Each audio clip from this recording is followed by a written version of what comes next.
สุดยอดไปเลยเอาสมุนไพรลงไปสมุนไพรดีนะนี่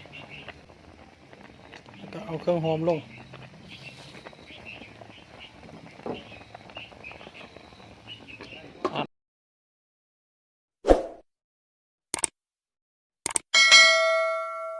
ทักทายสบายดีพี่น้องเมื่อสักครู่สุกคนยินดีต้อนรับเข้าสู่ซองคำมวลบ้านเฮาพี่น้องเลยวันนี้พบกับข้าพเจ้าอีกแล้วเบาแก้นสิพาพี่น้องมากินต้มไก่พี่น้องเลยนี่ต้มไก่แซ่บๆมื้อนี้มาเด้อมื้อนี้มา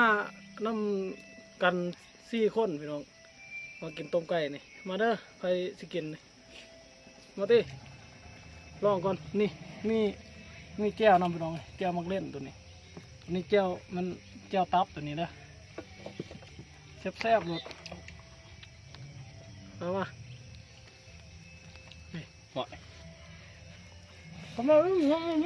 นี่นะได้แล้วทำมาพี่ก้อนนะผมขาดไม่ได้กับข้าวเหนียวพี่น้อง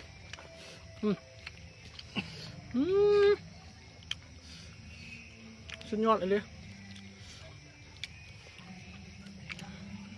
ของกินแรงมันนี่พี่น้องโอ้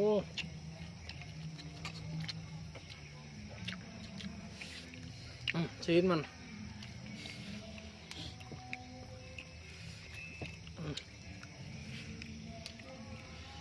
กินกับเจ้าตับในสุดยอด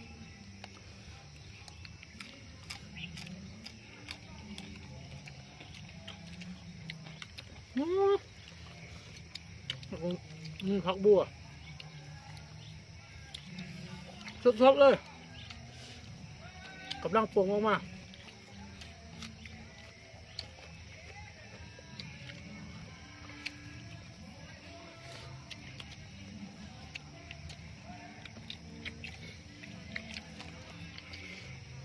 มาเด้อพี่น้องเด้อผู้ใดที่เขาเบิ่งเขาส้มกับภาคติดตามภาคกดไลค์ให้แน่พี่น้องเลยเพื่อเป็นกำลังใจเนี่ย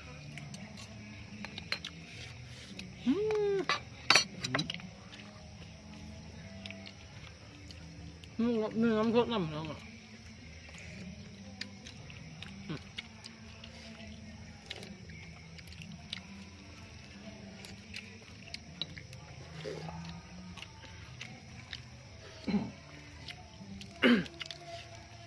มันได้กิน4 คนหมดนี่แต่ว่าเขาบอกเข้ากล้องน้ำพี่น้องเขายันอันนั้นนะยันเห็นความล่อเขาล่อโหด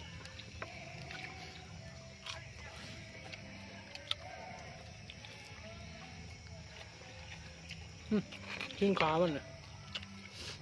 ต้มกันยังบ่อยากเปื่อยมันเลยพี่น้องเนี่ยพอดีกินแล้วทำ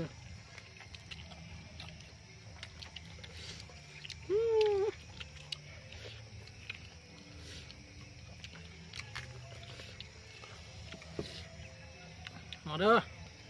กินข้าวแรกกันก่อนธรรมชาติน้ำแดงนี่ปลาสลิดน้ำนี่ผู้ทางหลังนี่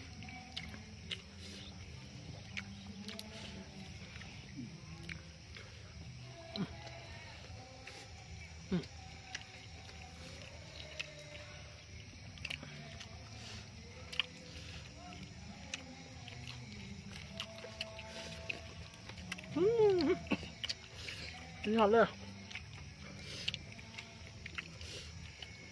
กินกับข้าวเหนียวเนี่ย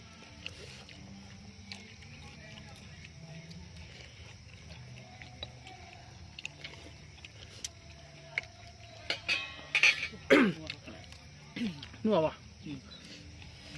จำชื่อว่าอะไรมาแดงผู้ใดที่กำลังเข้าเบื้องเข้าส้มกันมาเด้อพี่น้องเด้อมากินข้าวแรกน้ำกัน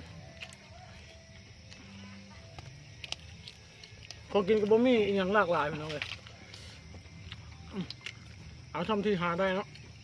ของกินก็ได้มีผักมีหญ้าปลูกเอง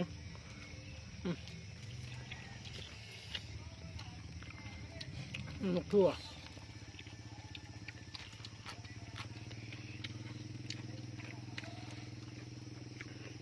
ผักหญ้าก็หาตามสวนแบบนี้เลย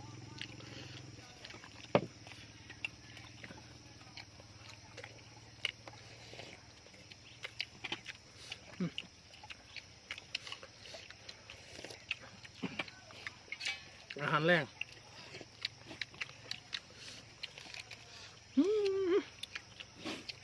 สุดยอดความแซ่บ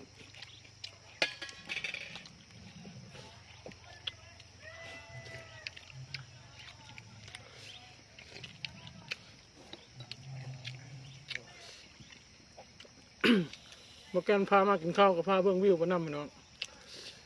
วิวก็สุดยอดหลายปัญญาเขียวอยู่ทางหลังธรรมชาติมันตกไหมใบไม้กำลังปงไหม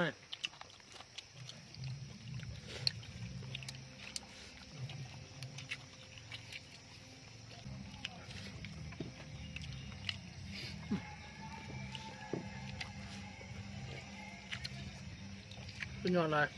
โอ้เจ้าตำนี่ครับเว้ยจะมองเล่นคายพวกอ้องแล้วจะมองเล่น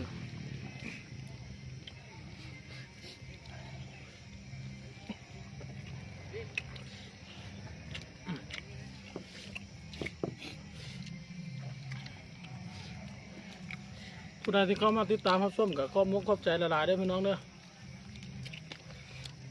อย่างไรกับฝากพี่ฝากน้องนะกดติดตามคนให้กำลังใจเนาะก็น่าจะหาคลิปมาฝากมาอีก เปิดกระยาแล้วยังมาโอ้ถ่ายคลิป เห็นด้วยเป็นน้ำกันทราบนะลองมั้ง เป็นกุนำมาจาก เห็นแล้วลองมั้งนะ กินด้วย ชิ้นขาสุดยอดเลยมาเนี่ย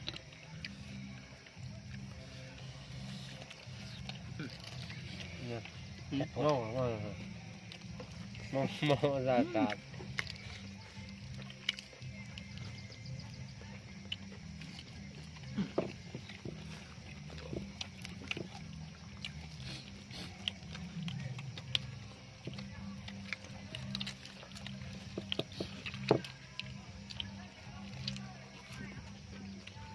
นี่มันไหน ผมตกว่ะคนก็จะต้องทำบัตร ความแซ่บ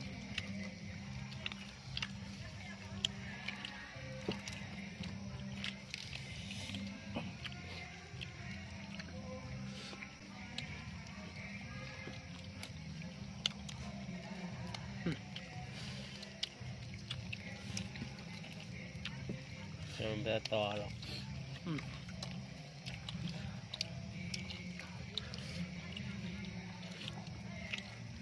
ภาพมันเลยมันน้อง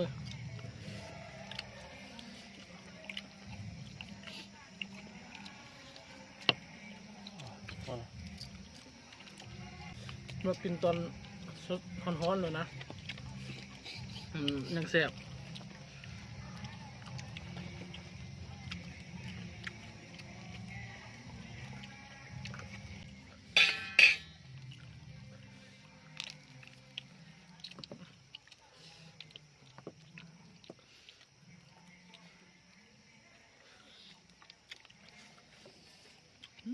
กิน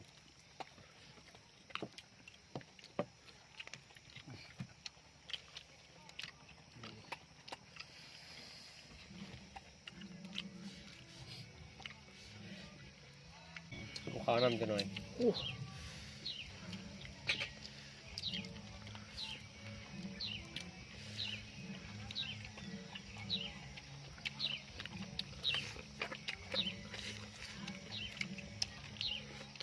แซ่บว่ะ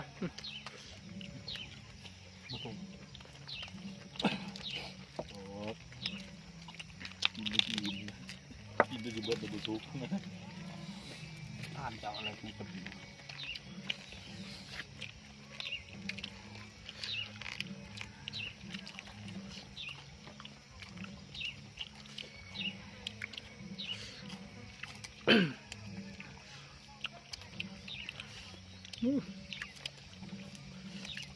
ผักอะไร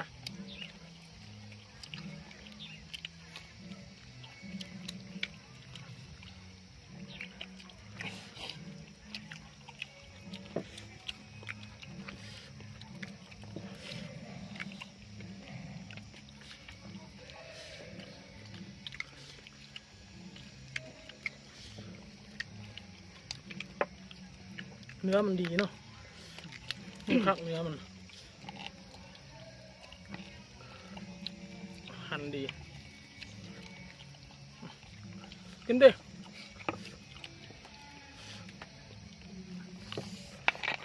เย็นแบบอารมณ์เนี่ยยินนะขโมย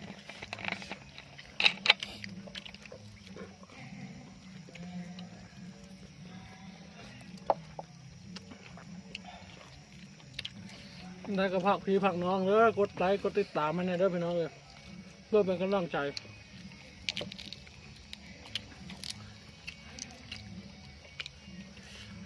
มาวันนี้กับข้าพเจ้ากับขอลาไปก่อนพี่น้องพบกันใหม่คลิปหน้าเลยสำหรับคลิปนี้กับ